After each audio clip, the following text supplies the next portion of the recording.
Selamat datang di Fokus Missionaries.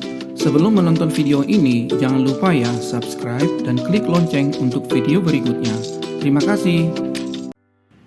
Halo teman-teman Kristiani, kali ini kita mau belajar dari kisah seorang misionaris yang bernama Hudson Taylor. Hudson Taylor lahir di Yorkshire, England pada tanggal 21 Mei 1832. Ia adalah seorang misionaris Kristen Protestan yang melayani ke daratan Cina dan juga pendiri organisasi misi yang bernama CIM yang sekarang berubah nama menjadi OMF International.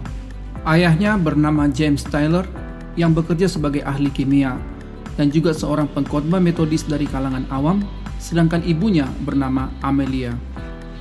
Awal pertobatannya terjadi ketika ia berusia 17 tahun. Ia membaca sebuah traktat penginjilan yang berjudul Richard Miskin. Buku itu telah menyentuh hatinya dan membuat Taylor percaya kepada Yesus. Kepada ibunya, ia mengaku telah beriman, dan setelah itu cita-citanya pun berubah, ingin menjadi seorang misionaris. Sebelum menjalankan misinya ke Cina, Taylor mempelajari prinsip-prinsip misi. Ia mulai mengikuti pelatihan, membuat obat-obatan. Ia pun bekerja sebagai asisten dokter di desa yang kecil. Kemudian pada tahun 1852, ia melanjutkan pendidikannya di kedokteran di Rumah Sakit Royal London di Whitechapel. Taylor juga meminjam salinan literatur dari Walter Henry berisi informasi tentang negara Tiongkok. Dan dengan cepat, ia dapat mempelajari bahasa Mandarin, Yunani, Ibrani, dan bahasa Latin. Pada tanggal 19 September 1853, Taylor meninggalkan Inggris, lalu berangkat melalui Liverpool dan tiba di Shanghai, Cina pada 1 Maret 1854.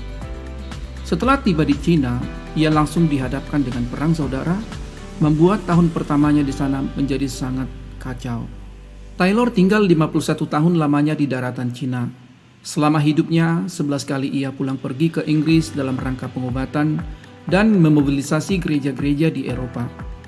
Pada kunjungannya yang ke-11, ia wafat tepat pada tanggal 3 Juni 1905 di Changsha, Hunan, Tiongkok. Ia dimakamkan pas di sebelah istri pertamanya, yaitu Maria. Taylor dikenal karena kepekaannya terhadap budaya Tiongkok. Ia bahkan mengadopsi budaya Cina seperti memakai pakaian asli Cina, mengkuncir rambutnya. Itu dilakukan demi memenuhi semangat panggilannya menyebarkan Injil kepada bangsa Cina. Kemudian masyarakat lokal mulai menerima dia tanpa menimbulkan gangguan sama sekali. Dia membagikan ribuan Injil di Shanghai. Ia juga mengadopsi dan merawat seorang bocah laki-laki bernama Han Ban. Di abad 19, Taylor disebut salah satu misionaris Eropa yang paling berpengaruh setelah Rasul Paulus. Ia bekerja sangat sistematis dan memiliki visi yang sangat luas. Pada tahun 1858, Taylor menikahi Maria, putri pendeta Samuel dari London Missionary Society. Maria adalah seorang misionaris yang merintis pelayanan khusus menjangkau orang-orang Cina di Penang, Malaysia. Dari pernikahannya dengan Maria, mereka memiliki seorang putri bernama Grace. Selama hidupnya, Taylor telah mengabdikan dirinya melayani Tuhan. Ia melakukan penginjilan ke pedalaman yang belum dijangkau oleh Injil, serta mendirikan pos-pos penginjilan.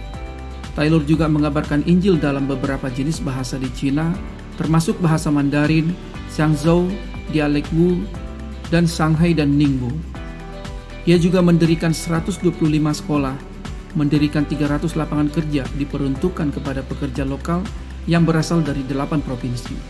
Ia juga memobilisasi gereja-gereja di Inggris agar lebih banyak terlibat mengirimkan tenaga misionaris.